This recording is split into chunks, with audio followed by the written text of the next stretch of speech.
ক্ষেপণাস্ত্র পরীক্ষার বিজ্ঞপ্তি জারি করেছে পাকিস্তান। করাচি উপকূলে ভূমি থেকে ভূমি ক্ষেপণাস্ত্র পরীক্ষার বিজ্ঞপ্তি জারি করা হয়েছে। পহেলগাঁও সন্ত্রাসের পর পাকিস্তানের পক্ষ থেকে গুরুত্বপূর্ণ পদক্ষেপ। পরিস্থিতির উপর কড়া নজর রাখছে ভারতীয় নিরাপত্তা সংস্থাগুলি।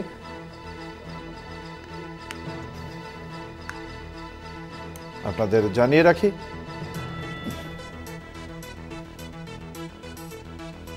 যদিও পাকিস্তানের পক্ষ থেকে করাচিতে আজ এবং আগামীকাল 24 এবং 25 এপ্রিল এই দুদিন ভূমি থেকে ভূমি ক্ষেপণাস্ত্র পরীক্ষার বিজ্ঞপ্তি জারি করার পরেই ভারতেও আরব সাগরের আইএনএস সুরাত থেকে ক্ষেপণাস্ত্র পরীক্ষা শুরু হয়ে গিয়েছে। ক্ষেপণাস্ত্র ছোঁড়া হয়েছে এবং এই মিসাইল ছুঁড়ে কার্যত বার্তা দেওয়া হলো পাকিস্তানকে ভারতের পক্ষ থেকেও যে যদি নৌপথে অর্থাৎ জলপথে যদি পাকিস্তান কোনো রকম পদক্ষেপ করতে চায় তার জন্য প্রস্তুত আছে ভারতীয় নৌবাহিনী। আইএনএস সুরাত পরিকাঠামোগত দিক থেকে এই মুহূর্তে ভারতের সবচেয়ে গুরুত্বপূর্ণ যুদ্ধ জাহাজগুলির মধ্যে অন্যতম।